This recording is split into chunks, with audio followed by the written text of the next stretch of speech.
Salam Om Swastiastu, Namo Buddhaya, salam kebajikan. Kepada yang terhormat Bapak Ibu Dewan Penguji Ujian Kinerja Pendidikan Profesi Guru Pendidikan Agama Katolik Lingkup Kementerian Agama.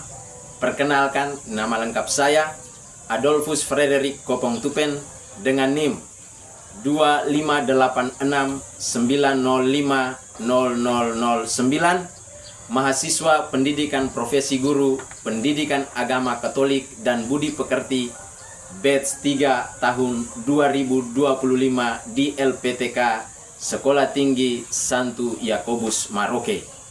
Pada hari ini saya akan melaksanakan praktek ujian kinerja di SMP Negeri 4 Nubatukan dengan materi Yesus sebagai pemenuhan janji Allah. Demikian perkenalan saya. Sekian dan terima kasih. Selamat menyaksikan.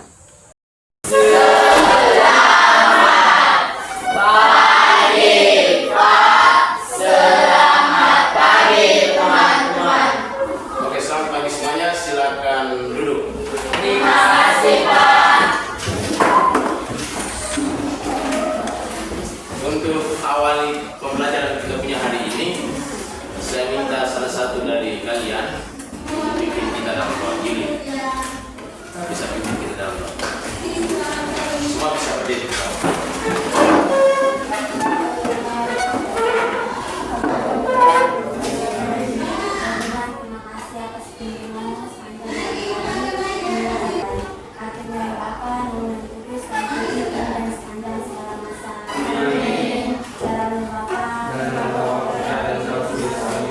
Silakan semua. Apa kabar hari ini? Baik. Baik ya. Tapi kita absen dulu supaya kita bisa lihat siapa yang hadir dengan yang tidak. Agatha Sri Rahayu. Hadir Pak. Agustina Sri Rahayu. Hadir Pak. Aldianus Vicky. Hadir Pak. Andreas Lamadai. Hadir Pak. Antonio Amuntoda. Hadir Pak. Oke, 34 orang hadir semuanya ini hari ya? Berarti enak. Tadi saya tanya kabarnya, kamu baik semua berarti benar. Ini semuanya hadir. Oke. Hari ini kita akan melihat materi yang baru. Itu terkait dengan pribadi Yesus Kristus. Terkait dengan pribadi Yesus Kristus. Jadi nanti ada dua tema yang akan kita lihat bersama. Yang pertama, Yesus pemenuhan janji Allah. Kalian bisa buka buku, lihat di dalam. Yang pertama, Yesus pemenuhan janji Allah. Dan yang kedua, dimensi kemanusiaan dan kealahan dari Yesus sendiri. Jadi itu dua tema yang akan kita lihat bersama hari ini. Kita lihat yang pertama itu terkait dengan Yesus sebagai pemenuhan janji Allah. Kita lihat yang pertama itu nanti terkait dengan tema Yesus pemenuhan janji Allah. Adapun tujuan pembelajarannya, di situ dikatakan bahwa peserta didik dapat memahami bahwa sejak awal Allah sebetulnya telah menjanjikan juru selamat yang terpenuhi pada diri Yesus Kristus, yang sungguh manusia dan sungguh Allah. Jadi itu tujuan pembelajarannya. Kalau kamu baca di dalam kitab suci, baik dalam perjanjian lama maupun perjanjian baru, secara keseluruhan kitab suci itu dari awal sampai akhir, kamu akan mengetahui bahwa dalam kitab suci perjanjian lama itu dia berisikan tentang janji Allah kepada manusia. Misalnya di dalam kitab Kejadian itu kamu lihat di situ bahwa nanti Allah itu sebetulnya dia mengadakan perjanjian antara dia sendiri dengan manusia yang pertama. Perjanjian itu dia awali ketika manusia pertama itu jatuh ke dalam dosa. Manusia pertama itu siapa? Adam dan Hawa. Mereka ketika makan buah terlarang itu baru mulai ada perjanjian itu. Bahwa kedepannya itu nanti engkau sebagai perempuan itu nanti akan melahir itu dengan setengah mati. Dan perjanjian itu juga dia maju terus ketika Allah memberikan janji-janji itu kepada manusia melalui para nabi. Kamu lihat di dalam kitab suci perjanjian lama itu, Allah memberikan janji itu hanya sebatas untuk konsep orang bangsa Israel saja, terkait dengan pembebasan bangsa Israel dari penindasan di Mesir atau pembebasan bangsa Israel dari perbudakan di Babel. Itu ada semua dalam kitab suci. Tapi ketika masuk dalam perjanjian baru, itu kamu lihat di dalam perjanjian baru itu mulai dari Injil, keempat Injil, Matius, Markus, Lukas, dan Yohanes. Itu kita sudah masuk dalam dunia perjanjian baru. Itu janji-janji itu sebetulnya sudah mulai terpenuhi, dan itu sudah mulai terpenuhi dalam diri Yesus Kristus. Kalau dalam perjanjian baru itu hanya kata-kata saja, sabda saja. Allah hanya berjanji kepada manusia bahwa nanti kedepannya itu saya akan mengutus salah satu putra terbaik saya untuk membebaskan kamu manusia dari belenggu dosa. Manusia jatuh ke dalam dosa itu ketika pertama itu. Manusia pertama makan buah terlarang di Taman Eden, Taman Firdaus. Karena mereka jatuh itu, maka adanya janji itu, datangnya Sang Juru Selamat supaya memperbaiki hubungan antara manusia dengan Allah. Karena ketika manusia jatuh ke dalam dosa itu berarti relasi kita sebagai manusia dengan Allah sudah terpisah. Atau kamu ketika buat dosa merasa semakin dekat dengan Tuhan? Tidak tahu? Ya. Jadi ketika manusia jatuh ke dalam dosa, manusia pertama itu jatuh ke dalam dosa, Allah mulai memberikan janji kepada manusia bahwa kedepannya saya akan mengutus putra terbaik saya untuk membebaskan kamu dari belenggu dosa. Dan janji itu berjalan terus tuh sampai dengan para nabi, masih juga ada janji, orang belum dapatkan itu. Kira-kira siapa itu yang dimaksudkan Allah sebelumnya bahwa dia akan mengutus Emmanuel, dia yang menjadi juru selamat untuk manusia? Belum juga ada, hanya sebatas janji nabi mereka. Nanti di Yesaya kamu akan lihat bahwa akan ada seorang perempuan yang melahirkan juru selamat itu ke dunia. Itu ada dalam kitab suci. Tapi kita berpikir bahwa kira-kira itu siapa juru selamat itu? Kita belum tahu. Dia akan terungkap kebenarannya terkait semua yang janji dari Kejadian sampai dengan kitab terakhir dari perjanjian baru. Pada lama itu terungkap dalam perjanjian baru bahwa yang dimaksudkan oleh Allah sebelumnya itu adalah Yesus. Bahwa janji itu terpenuhi dalam diri Yesus. Dengan dua pribadi tadi. Dia sungguh manusia dan dalam kehidupan kita punya itu juga kalian sering mengadakan perjanjian. Kamu biasa janji ke teman, orang tua, atau ke siapapun yang menurut kalian itu keluarga atau teman dekat. Janji. Ketika kamu katakan janji, itu berarti ada konsekuensinya, ada konsekuensi. Janji itu dia menuntut konsekuensi. Engkau kalau menepati janji, maka orang akan percaya engkau. Paham itu? Tapi ketika engkau tidak menepati janji, rasa kepercayaan orang terhadap kepribadian atau terhadap diri yang engkau punya itu sudah mulai menurun karena engkau mengingkari terus. Bisa paham? Maka saya katakan tadi bahwa janji itu dia selalu menuntut konsekuensi. Oke, untuk kita perdalam materi tentang janji, kamu coba lihat gambar ini, perhatikan gambar ini baik-baik. Yang pertama ada dua orang perempuan, itu mungkin kita bisa menilai kakak dengan adik atau mama dengan anak juga bisa. Lalu yang kedua, ini juga kita bisa lihat bapak dan seorang anak. Menurut kamu dari setelah melihat dua gambar itu, apa kesan kamu punya di sini? Gambar itu yang menceritakan tentang apa itu? Nia?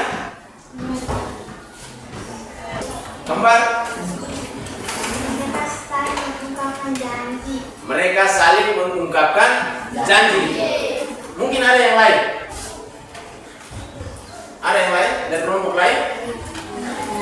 Nia. Tadi dari gambar katakan bahwa gambar itu yang menceritakan tentang mama sedang mengadakan sebuah perjanjian dengan anak perempuannya, atau tadi gambar yang kedua itu juga mengungkapkan tentang seorang ayah mengadakan perjanjian dengan anak. Mereka sedang mengadakan sebuah perjanjian. Coba kita lihat di pertanyaan yang kedua. Kira-kira apa akibatnya daripada suatu janji? Akibat dari ketika kamu mengadakan sebuah perjanjian itu apa? Harus menepati. Angkat tangan dan bisa jawab.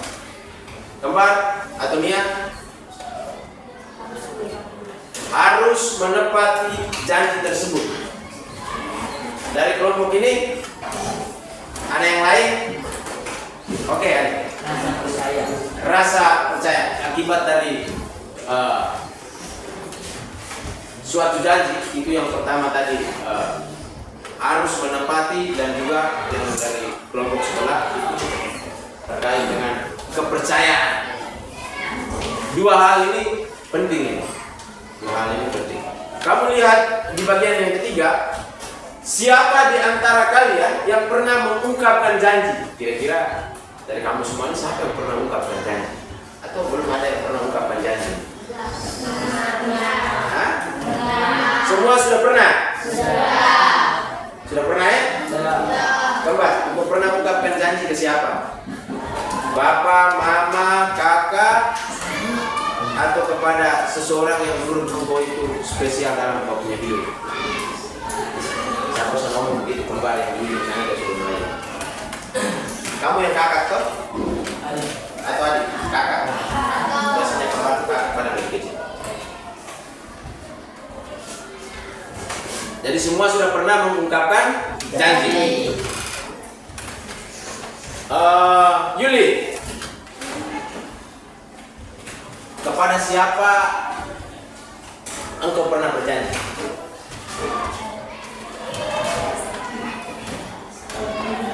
Kepada siapa? Siapa? Kepada teman. Ya, kepada teman. Orang tua pernah atau tidak? Tidak pernah. Kamu tidak pernah berjanji di orang tua. Bapak mama mereka sudah kerja capek-capek, jadi sebagai anak saya ini, saya berjanji ke kamu bahwa saya akan belajar sungguh-sungguh bisa juara satu, paling tidak mengecewakan kamu punya keringat. Pernah tidak kamu ngomong begitu di orang tua? Pernah? Jawab ragu-ragu ya. Menurut kalian apa itu janji, atau apa artinya sebuah janji? Menurut kamu? Menurut kalian apa itu janji? Apa arti dari sebuah janji? Ya, kembali.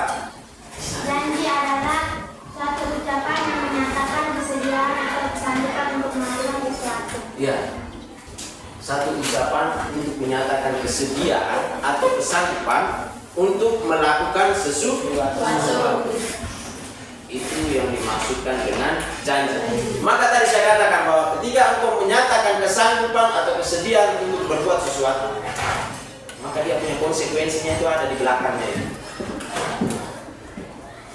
Engkau menyatakan bahwa engkau sanggup, tapi ketika itu kedepannya engkau bukan menyanggup itu, tapi engkau tidak mau buat apa-apa.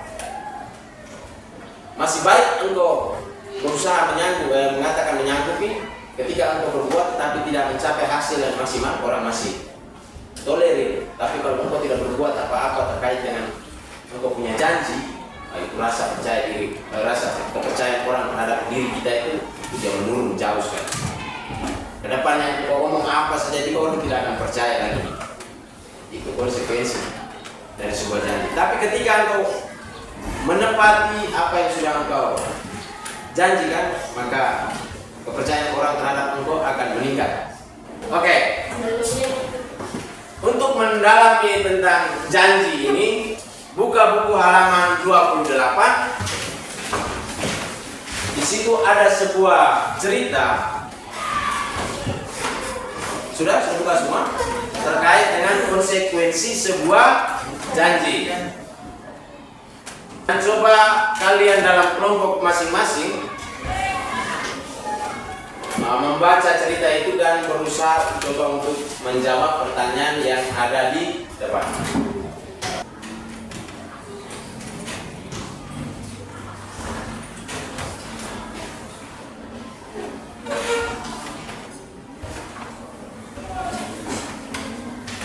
Sudah semua? Oke.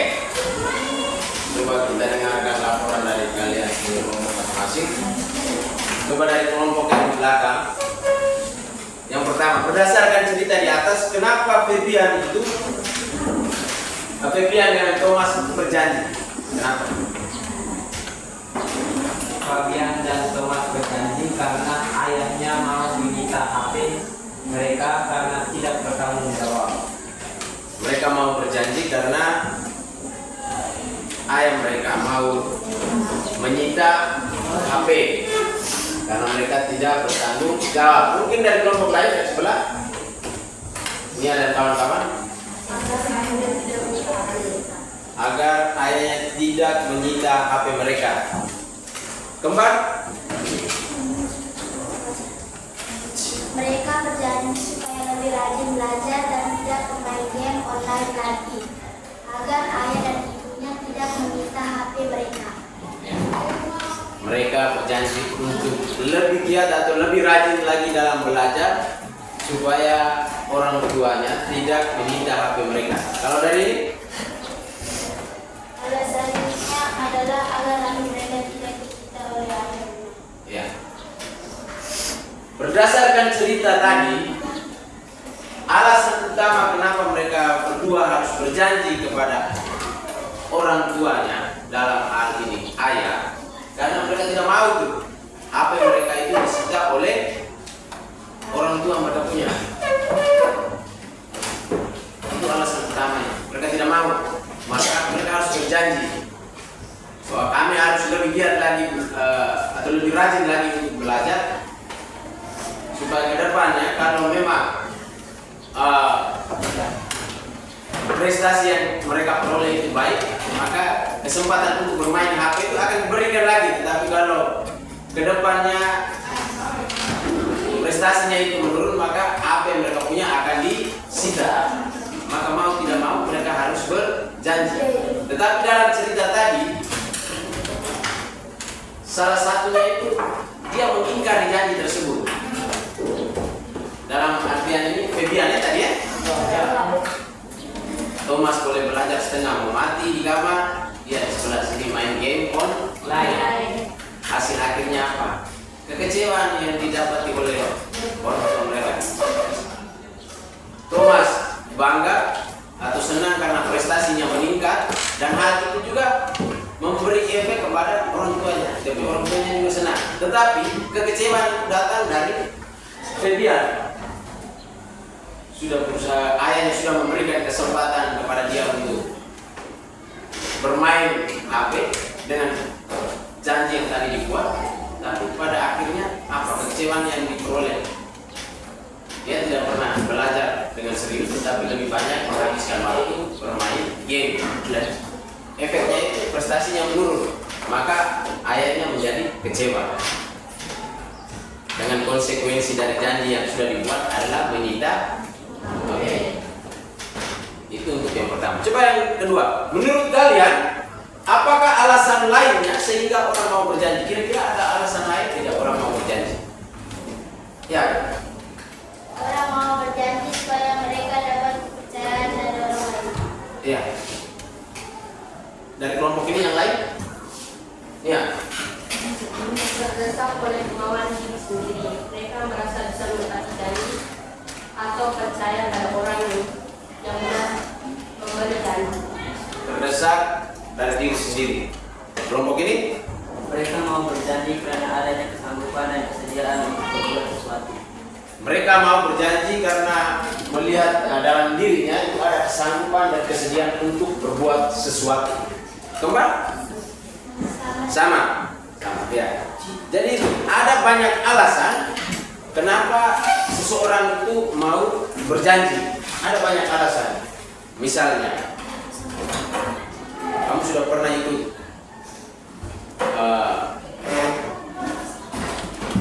misa ketika orang nikah, terima sakramen perkawinan? Sudah pernah itu belum? Saat depan altar itu pasangan suami istri itu berjanji. Iya, mereka berjanji di situ. Itu kira-kira alasannya itu apa? Mereka dua mau hidup bersama. Kenapa? Ya, alasannya itu saling mencintai. Kalau tidak ada alasan itu, buat apa saya harus hidup bersama dengan orang lain? Begitu toh? Ya. Jadi contoh konkretnya seperti itu. Orang berjanji itu punya alasannya masing-masing. Alasannya masing-masing. Saya kasih contoh tadi, seorang ketika orang menerima sakramen perkawinan, ketika depan altar pasangan suami istri berjanji, alasannya itu karena itu mereka berdua saling mencintai. Jadi mereka mau hidup bersama atas dasar cinta. Kalau tidak ada dasar itu, atau tidak ada rasa cinta atau saling suka buat apa hidup bersama, itu yang ada nanti dalam perjalanan hanya ada penderitaan. Begitu. Bisa paham ya? Ya, kita lihat dari kesimpulan. Ada berbagai macam alasan sebetulnya seseorang mau mengungkapkan satu janji. Ada berbagai macam alasan. Tadi kamu sudah berusaha untuk sebutkan tadi. Misalnya karena rasa cinta. Saya kasih contoh tadi terkait dengan orang menikah, lalu ingin membahagiakan orang lain. Kita bisa ambil dari contoh cerita tadi. Dua anak tadi sebetulnya ingin membahagiakan orang tuanya, tapi ternyata satu saja yang membahagiakan orang tuanya, yakni Thomas. Sedangkan Fabian dia mengingkari, maka yang ada kekecewaan itu datang kepada orang tuanya. Ingin mewujudkan suatu cita-cita, cerita tadi juga dia mewakili, atau karena rasa tanggung jawab dan lain sebagainya. Jadi ada berbagai macam alasan seseorang mau mengungkapkan satu janji. Karena rasa cinta ingin membahagiakan orang lain, atau karena rasa tanggung jawab. Coba kembali baca. Konsekuensi dari sebuah janji adalah harus menepati janji tersebut meskipun memerlukan suatu pengorbanan. Konsekuensi dari sebuah janji adalah harus menepati janji tersebut meskipun memerlukan suatu pengorbanan. Berdasarkan cerita tadi, mereka harus korbankan, mereka punya waktu untuk bermain, korbankan waktu mereka punya bermain game. Harus kurangi supaya perbanyak di jam belajarnya. Kalau mau main HP lebih lama lagi di kemudian hari, maka aku harus kurang itu supaya perbanyak di waktu belajar untuk meningkatkan prestasi di akhir semester. Cerita tadi dia menggambarkan dengan jelas. Thomas menggunakan hal tersebut, menggunakan teknik tersebut. Dia kurangi waktu bermain game, dia perbanyak waktu belajar. Hasil akhir semesternya itu meningkat, dan prestasi yang dia dapat. Coba kamu buka buku, kamu catat di situ Kejadian, teks pertama, Kejadian bab 3 ayat 8 sampai 15. Yang kedua, teks yang kedua, Yesaya bab 7 ayat 10 sampai 14. Sudah? Teks yang ketiga, Lukas bab 2 ayat 1 sampai 20. Sudah? Yang berikut, Yohanes bab 10 ayat 24 sampai 30.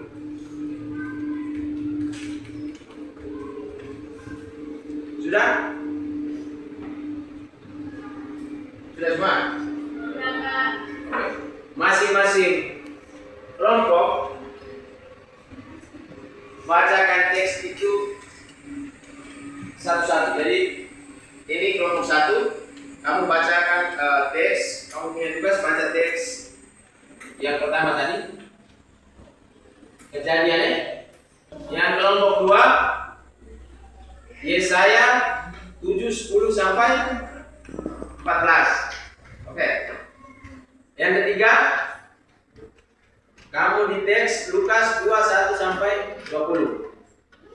Kelompok yang 4 Yohanes bab 10 ayat 24 sampai 30. Sudah?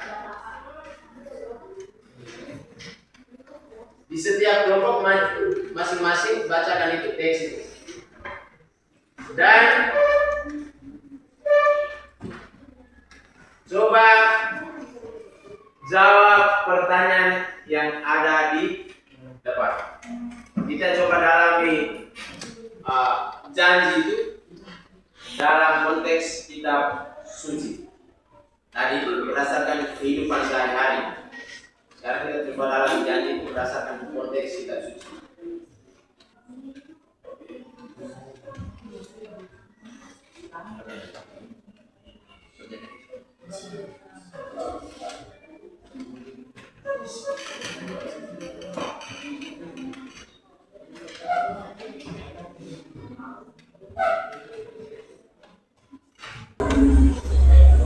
Oke, kita dengarkan dari kelompok 2. Kelompok 2 bisa maju. Sekarang coba kita lihat di kelompok 4. Silakan.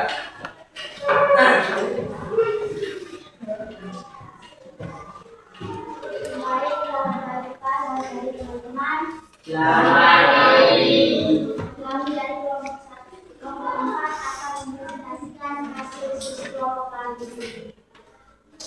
Kerajaan diambil dari Yohanes 10 ayat 24 sampai 30. Maka orang-orang Yahudi mengelilingi dia dan berkata padanya, berapa lama lagi engkau membiarkan kami hidup dalam kegelapan? Jikalau engkau Mesias, katakanlah terus terang kepada kami. Yesus menjawab mereka, aku telah mengatakan kepada kamu, tapi kamu tidak percaya. Pekerjaan-pekerjaan yang kulakukan dalam nama Bapa-Ku, itulah yang memberikan kesaksian tentang aku. Tapi kamu tidak percaya, karena kamu tidak termasuk domba-dombaku. Domba-dombaku mendengar suara aku, dan aku mengenal mereka, dan mereka mengikuti aku. Dan aku memberikan hidup yang kekal kepada mereka, dan mereka pasti tidak akan binasa sampai selama-lamanya, dan seorang pun tidak akan menebus mereka dari tanganku. Bapa-Ku yang memberikan mereka kepadaku lebih besar daripada siapapun, dan seorang pun tidak dapat menebus mereka dari tangan Bapa. Aku dan Allah adalah satu. Baik, sekarang kami akan membaca jawaban doa nomor 1. Kalimat mana saja yang menunjukkan bahwa Allah menjanjikan hidup selamat? Jawaban kalimat yang menunjukkan bahwa Allah menjanjikan hidup selamat adalah Bapa-Ku yang memberikan mereka kepadaku lebih besar daripada siapapun, dan seorang pun tidak dapat menebus mereka dari tangan Bapa. Aku dan Bapa adalah satu. Nomor 2, menurutmu mengapa Allah mau menjanjikan hidup selamat kepada manusia? Jawaban, Allah mau menjanjikan hidup selamat kepada manusia agar orang-orang yang tindas dibebaskan dan dijauhkan dari belenggu dosa. Soal yang ketiga, dalam diri siapakah janji Allah terwujud? Jawaban, dalam diri Yesus Kristus. Soal nomor 4, bagaimana hendaknya sikap kita sebagai umat Allah yang melihat pemenuhan janji Allah? Jawaban, sikap kita yaitu merasa senang dan bahagia karena janji Allah terpenuhi dan mengikuti ajarannya dengan baik. Sekian presentasi kami. Sekarang kami akan membuat tanya jawab. Jika teman-teman yang ingin bertanya, kami silakan. Ada yang ingin bertanya? Berapa? Jika tidak ada pertanyaan atau tanggapan dari teman-teman, maka kami akan menutup hasil presentasi kami hari ini. terima kasih. Tepuk tangan. Oke, baik. Kalau kamu cermati semua bacaan tadi mulai dari kelompok 1, 2, 3, dan 4 itu ada keterkaitan atau ada hubungan masing-masing. Yang pertama manusia pertama jatuh dalam dosa, lalu muncullah Nabi Yesaya membawa salah satu firman bahwa nanti ada seorang perempuan muda melahirkan seorang anak yang nanti akan dinamakan dia sebagai Emmanuel. Dan yang sekarang kita kenal perempuan muda itu padahal dalam dunia perjanjian baru itu terwujud dalam diri Maria, sedangkan sang Emmanuel itu terwujud dalam diri Yesus. Lalu kamu lihat di bagian bacaan ketiga dari kelompok 3 dan juga kelompok 4. Kelompok 3 itu dia sudah mulai gambarkan itu apa yang digambarkan oleh Yesaya itu sudah mulai terwujud dalam diri Yesus itu. Ya, janji itu sudah mulai terwujud. Dan juga terkait dengan kelompok 4 tadi. Kita lihat. Janji tidak hanya diberikan atau diadakan antara manusia dengan manusia. Janji sebetulnya diadakan juga oleh Allah dengan manusia. Kita lihat dari beberapa kesimpulan. Allah juga pernah mengungkapkan janjinya kepada manusia. Hal ini terjadi ketika manusia pertama yaitu Adam dan Hawa diusir dari Taman Firdaus atau Taman Eden. Di kelompok 1 tadi tuh bacanya. Iya atau tidak? Ya. Janji Allah itu kemudian diungkapkan kembali oleh para nabi. Jadi janji Allah itu selalu diungkapkan para nabi mulai dari Nuh sampai dengan bapak-bapak zaman bapak-bapak bangsa. Nuh, Nabi Nuh, Abraham, Yakub, Ishak, itu bapak-bapak bangsa zamannya kita sebut. Masuk lagi ke dunia para nabi. Itu mulai dengan Nabi Yesaya, Yeskiel, Amos, Obadiah, Yunus, Mika, Nahum, Habakuk, Sefanya, Zakaria, dan Maleakhi. Ada banyak. Kalau kamu lihat di dalam kitab suci itu ada semua itu. Jadi ada banyak di situ. Janji Allah itu kemudian diungkapkan kembali oleh para nabi, antara lain adalah Nabi Yesaya. Dengan nubuatnya, sesungguhnya seorang perempuan muda mengandung dan akan melahirkan seorang anak laki-laki dan dia akan menamakan dia Emmanuel. Kita kenal tadi perempuan muda, saya ulangi lagi, perempuan muda itu adalah Maria, sang Emmanuel itu adalah Yesus. Kita lihat refleksi terakhir dari pelajaran kita punya hari ini. Terkait materi tadi, ada yang ingin bertanya? Kalau masih ada yang bingung, silakan bertanya. Kira-kira kita masuk di refleksi yang terakhir. Apakah kamu selalu menepati janji? Tidak selalu dong? Maka saya katakan tadi bahwa kita hidup dalam kecenderungan itu. Sekalipun engkau sudah dibebaskan dari dosa, tapi engkau punya hidup itu dalam kecenderungan. Saya cenderung bangun terlambat, saya cenderung tidak menepati janji, sudah buat janji tapi selalu saja ada kalanya saya tidak tepat janji. Itu dalam kecenderungan seperti itu. Bisa paham? Selalu berbuat yang tidak diinginkan oleh orang lain. Saya selalu katakan, sudah SMP kelas 2, SMP kelas 3, tidak boleh mati lagi. Tapi selalu punya kecenderungan untuk mati. Saya katakan, jangan lari-lari. Yang lari-lari itu anak SD saja yang biasa bekerja badan di lingkungan sekolah. Sampai di SMP, sampai kelas 9 juga masih ada kecenderungan untuk bekerja dengan teman. Bisa ya? Bisa paham hal semuanya. Kira-kira apakah kamu mampu meneladani Yesus yang rendah hati? Mampu atau tidak? Mampu. Mau tidak kamu teladani Yesus dengan solider pada sesama? Mau tidak? Mau. Misalnya seperti apa nih? Solider terhadap sesama seperti apa? Solidaritas terhadap sesama seperti apa? Hah? Menolong dan membantu teman yang susah. Misalnya dia berpoin tidak ada, kamu bantu. Jangan sampai dia berpoin tidak ada, kamu curi dia punya buku. Itu kan sudah jatuh di tempat tangga bulan. Jadi kalau teman berpoin tidak ada, bantu. Sekalipun kau bantu dia pakai pensil, dia itu berpoin kasih pensil, tidak apa-apa. Itu sudah ada rasa solider terhadap sesama. Oke. Masih ada pertanyaan atau tidak ada? Tidak ada. Untuk hari ini pertemuan kita sampai di sini. Minggu depan kalau waktu memungkinkan maka kita akan masuk ke materi dimensi kealahan dan kemanusiaan dari Yesus sendiri. Setelah dari pelajaran ini kalian bisa istirahat, tapi kita tutup dengan doa yang dipimpin oleh Nia yang mengiring kita dengan doa.